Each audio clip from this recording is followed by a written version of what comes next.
progressed. So for somebody that's feeling that, they feel that aloneness, they feel that inadequacy, they feel different. What are some things that they could do to basically break down that ego that you're talking about so they don't go down a dark path, a potential dark path? First and foremost, you have to accept the fact that it's just not true. You know what I mean? You're not that bad or that good. It's hard in that moment. I think it's even harder in my mom's an 8th grade school teacher, and like these kids are so obsessed with their phones. You know, I don't want to get into that. I'm not like, I'm on my phone too much, you know, but we're kind of this generation where we saw the rise of technology. You know, we had like a little bit of more of an organic childhood with, you know, doing things that I think are more traditional, but we also got to enjoy the come up of video games and phones and whatnot. But I think it's so dangerous even in today's day and age because there's so much comparing and contrasting. Like my little cousin, I'm not gonna say names. Yeah. She's like 8 years old, man. She's like, oh, I have anxiety. I'm like, what do you mean you have anxiety? You're 8 years old. You know, it's like riding around my neighborhood on a bike. Like, yeah, there'd be things that would work me up. But I was basically like, when I think back to my childhood, it's another state-changing technique. This is kind of like a side example of like when I'm like going to like a dark place. Like it's another cognitive behavioral therapy tactic to where like you imagine yourself in like a really happy setting. You know what I mean? I always think of Happy Gilmore, like go to your happy place. But I do. I picture myself in my neighborhood growing up, like on bikes with my neighborhood friends. And it's just like this sense of euphoria, like a slight, like it kind of floods me for a minute or two.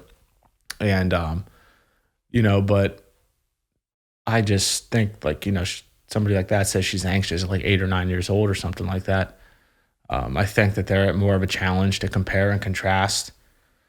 I mean, it's definitely been an issue throughout history. There's books written on the ego. You know what I mean? Like, obviously, people have always had this issue. I think it's worse than it's ever been. But I guess my advice would be, like, in the nicest way possible, like, get the fuck over yourself. You know what I mean? Like, just you're not as bad. You're not that bad. You're not that good. You don't have to be like him. You don't have to be better than him. You know, just kind of stay in your own lane. Find things that bring you fulfillment. You know what I mean? And, you know, just try not to let that, like, eat you alive. You know what I mean? Like, take it from me, man. Like, that brought me, almost died from it. You know what I mean? Really, almost died. Becoming so bad with addiction and suffering an overdose, you know, literally almost took my life from me because I was battling that for so many years.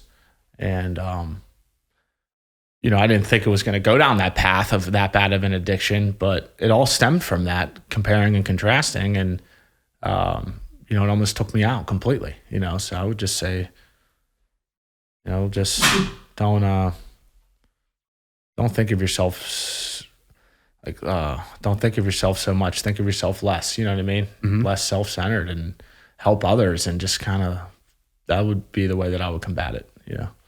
You mentioned a really interesting point there right at the end of helping others, of like moving in a posture of service. Mm-hmm. Can you like elucidate that a little bit more as to why that's important? Yeah, definitely. The 12th step in the recovery process is, it says, having had a spiritual awakening as a result of these steps, we try to carry this message to addicts and to practice these principles in all our affairs. Carrying the message is like that's that reciprocation. You know what I mean? That's that person with 2 days helping a person with 30 years. You know, me calling my sponsor, the example, like the service work example I'll give for recovery is like when you're early in recovery, like you kind of feel like a burden. Like I got to call this guy every day. Like he's busy, you know, he doesn't want to, that's a self-centeredness. You know what I mean? Because what my sponsor said to me one time, which was like a profound moment, it's not my sponsor now. It was my old sponsor.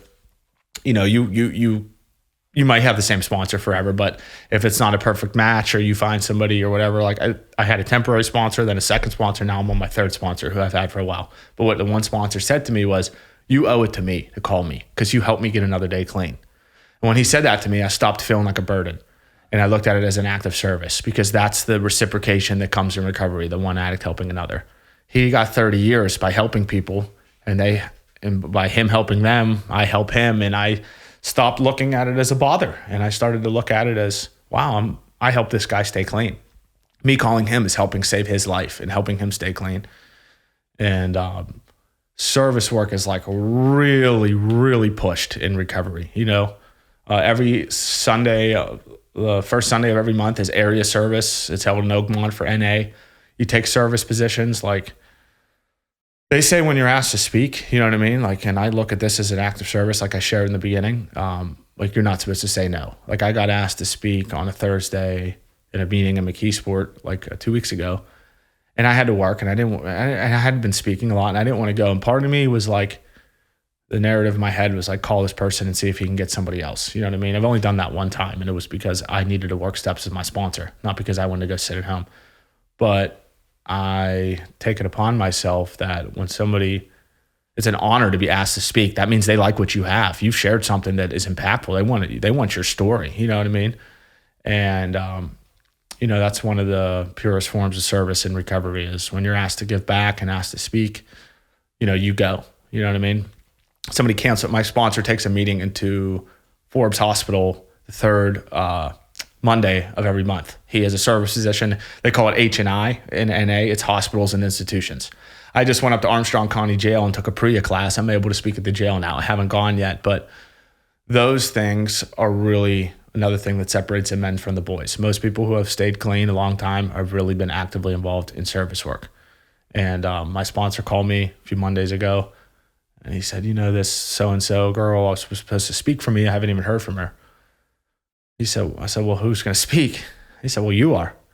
And I was like, no question. I'm in there. You need me, I'll be there. You've done so much for me. These people are in a psych ward, which I've been to a psych unit. And so I went, and I just think that not only does maybe it'll help somebody in there. Hopefully I reach somebody, but I know that's going to help me get another day clean. Like guaranteed I bet if you were to run a percentage count of people who have relapsed on days that they got to speak that night, it's very low. When you got an active service to commit, you're like, I can't, I have something to hold up to. Yeah. That's why it's important to put yourself like in those positions. And it breaks down the ego. Yeah. Right? Oh, for sure. It definitely does. It breaks down that feeling of being so self-centered and focusing on, everybody's looking at me, or, right. My boss thinks I'm doing a terrible job, or this person thinks I'm doing awful, or I am doing awful. Right. It breaks down that loop of negative self-talk and ego. Exactly. And allows you to focus on service. I just thought of an example when you were saying that. Like, I thought of you when you moved your gym from the bottom up to your new facility, and like that day where you guys moved everything. You know what I mean? Like, the people that helped you do that, that's like an act of service. They may be employees or friends or whatever, but like at the end of that day, it's a good example because it doesn't have to just be recovery service. Like me helping my dad chop wood less. Rarely do you have a day where you commit an act of service.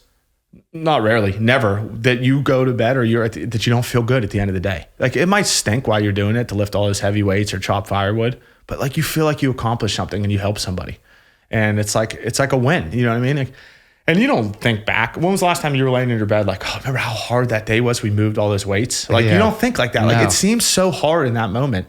But that task, like, humans, I think, like, put so much emphasis on how difficult something's going to be, but like, it's never as bad as we think it's going to be.